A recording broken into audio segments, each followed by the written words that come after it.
Hello guys and welcome back to Planet 40k. It's our countdown to Christmas and today it's the 13th of December.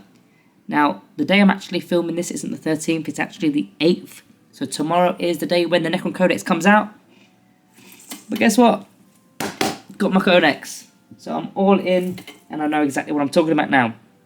No more leaks, no more hidden images and Discord servers and stuff. I've actually got the book. Fantastic. So today we're going to be talking about Tyranids and Necrons, of course. That's our theme of this month, of our countdown to Christmas.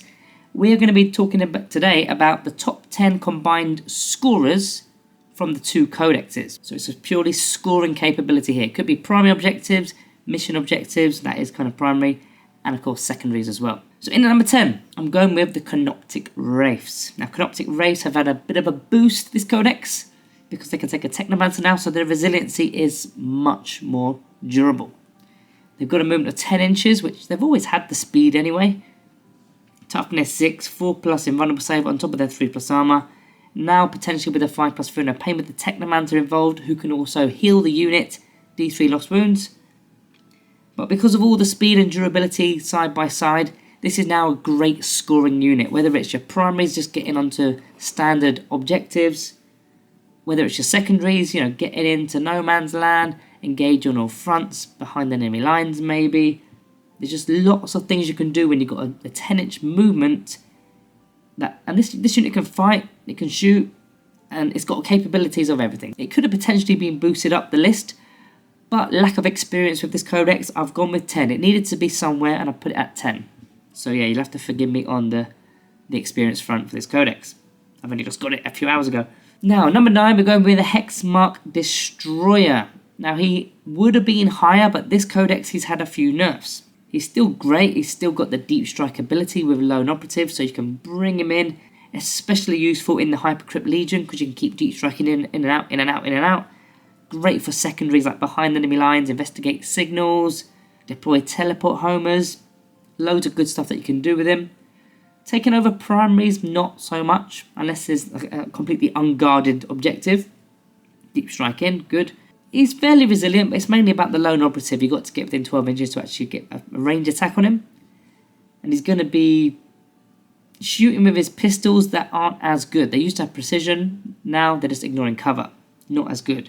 Also, his ability only happens once per turn, and that doesn't matter how many Hexmarks you got. Inescapable death, you can do Overwatch for free, and you'll be hitting on a 2+, not a 6+. But yeah, the main reason for bringing this guy is probably the Hypercrypt Legion, or even any of the other detachments really, because he can deep strike in the once at least, and get scoring you some points.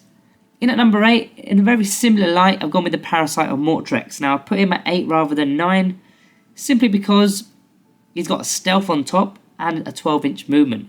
The Hexmark Destroyer doesn't have stealth, doesn't have 12-inch movement. The Parasite also has lone operative and deep strike as well. Can also create rippers, but that's just a bonus gimmick. He's only 80 points as well, which is pretty cheap. Now he's actually the same points as the Hexmark Destroyer, but you're just getting that 12-inch movement and lone operative and stealth and deep strike. Whereas the Hexmark, yeah, he can fire, but you're probably not. You're probably doing some sort of action. And it's just got less resiliency than the Parasite does.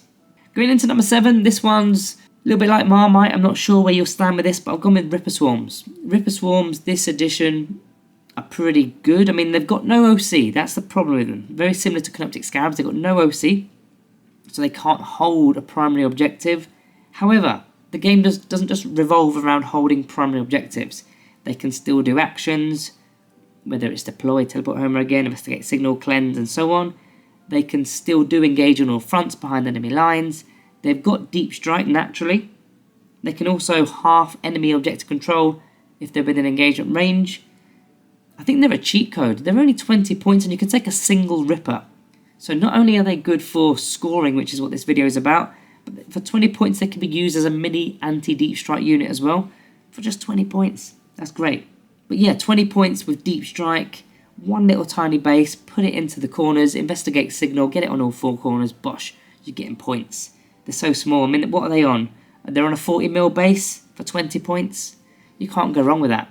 That's number 7. Number 6, I've gone with the Ophydian Destroyers from the Necrons. I like these guys for a number of reasons. Now the movement, I'm going to have to check their movement actually. While I've got the book, I can do it properly, rather than try and look at somebody else's work. Oh, Ophydian Destroyers, I've got the right page instantly, love that. They're now 10-inch movement. So they were a 9-inch movement. But what's great about these is you don't need to bring the Hypercrypt Legion to keep popping them in and out. They do it naturally. They've got the Tunneling Horrors ability in your opponent's, at the end of your opponent's turn. If they're not within engagement range, you pull them off the battlefield and then bring them into your own. In your own turn, you bring them on your movement phase in your reinforcement step. They've got Deep Strike, so they're not using strategic reserves. They're just coming in Deep Strike, 9 inches away from enemy models. That's of course after you've seen your cards, which is great. When you get your cards in your command phase, bang. I say this all the time, don't I? Engage on all fronts. Deploy Teleport Homer. Oh, I've got some Ophydian Destroyers in Deep Strike reserves. They're going to come in. They'll be engaging on all fronts, or they'll be doing 1/4. They can also do deploy Teleport Homer at the same time. And that's one and a bit of the second card done from just your Ophidians with the Tunneling Horrors ability. They are fantastic. They can also fight, not bad either. 5 attacks each with 2 damage apiece. But I think they're more about the movement and the deep striking ability. Number 5, on a very similar level, but I put these ahead, Raveners.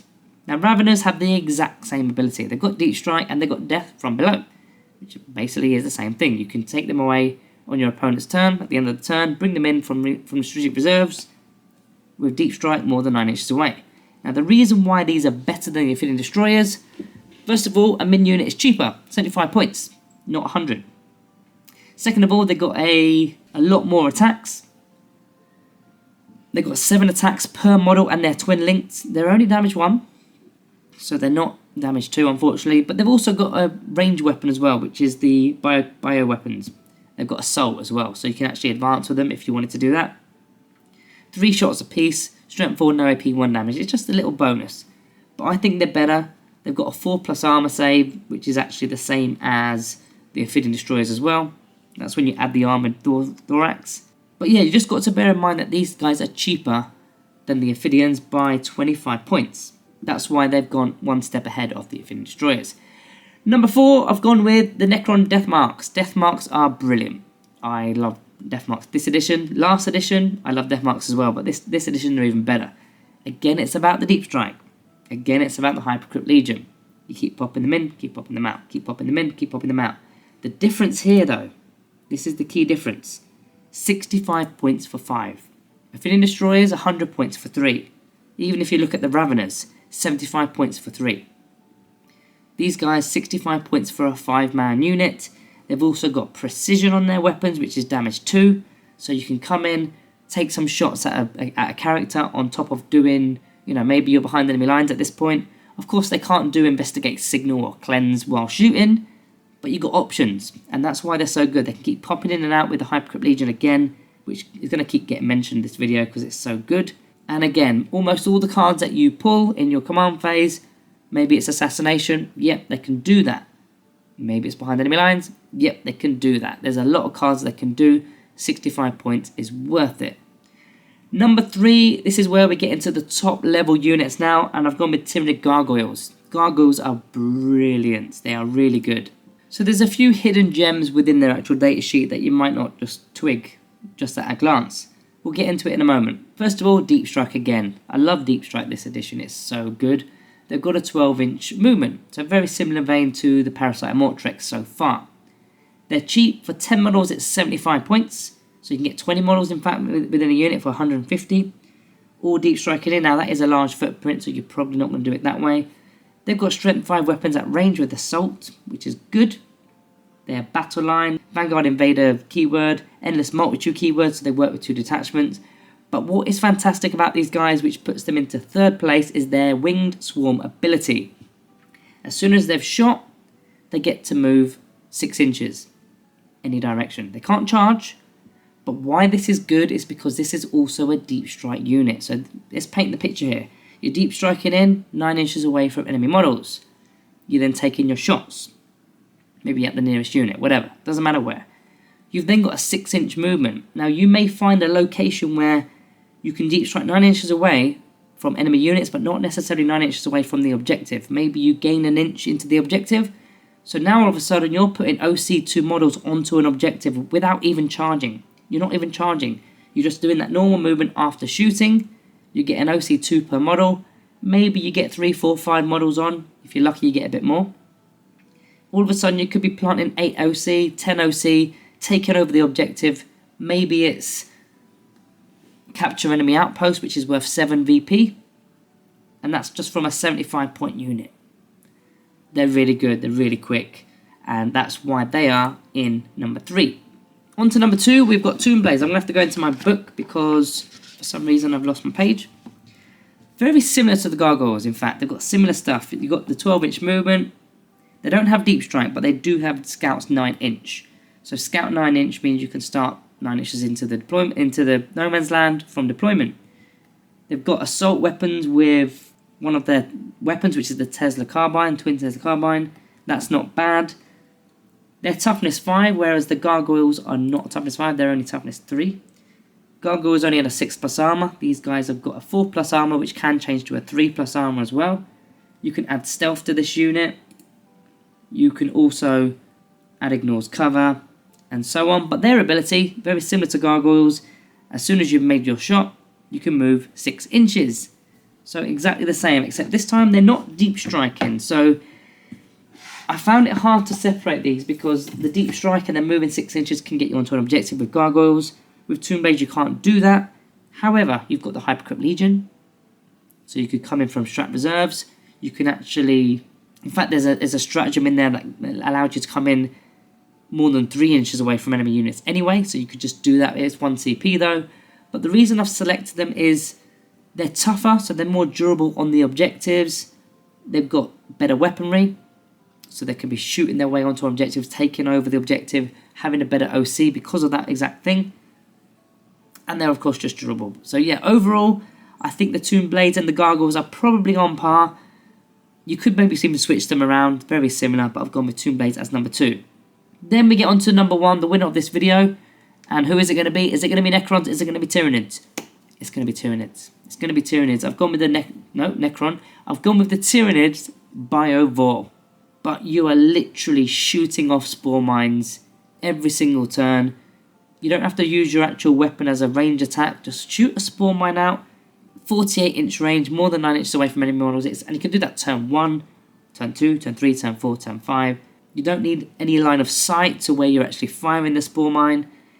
And that spore mine then becomes the actual gem. It's now not the Biovore, it's the actual spore mine that you've created. Because that spore mine, yes, it's got no OC. But like a lot of units so far that we spoke about, like the Rippers as an example, they can do behind enemy lines very comfortably. They can do engage on all fronts, deploy teleport homer, investigate, signal, cleanse. There's a lot of things they can do. That doesn't necessarily mean they need to actually hold the objective. Some of them you do need to hold an objective and then you can do something, but you can do it with another unit. But then this unit could be the one to sacrifice its shooting and charging, which allows another unit to maybe do it. But that's why this unit is so good. If you've got a unit of 3 Biovores, you can throw out 3 spore mines, but there'll be 1 unit. Ideally, you want 3 separate Biovores, and then you can do it 3 times. In one given turn, 3 separate spore mines into 3 areas. The really difficult objectives, again, investigate, signal in the corners. It's easy peasy with this kind of unit. They're also blocking up areas, they're blocking up avenues, they're throwing out mortal wounds if you get too close to them. That's not really about scoring so much, but it's just the ease in which the Biovore can just throw these things out. That's insane. It's insane. And even if they die, you know what? Who cares? You're going to create another one in the next term. That's why they're so good. They're expendable. So yeah, that is the top 10 scoring units for the combined Necrons and Tyranids. Tyranids won this one today. I think they've been winning a few lately. They've been making a bit of a comeback. I thought it was going to go Necrons all the way. But yeah, I'll see you tomorrow on the 14th of December.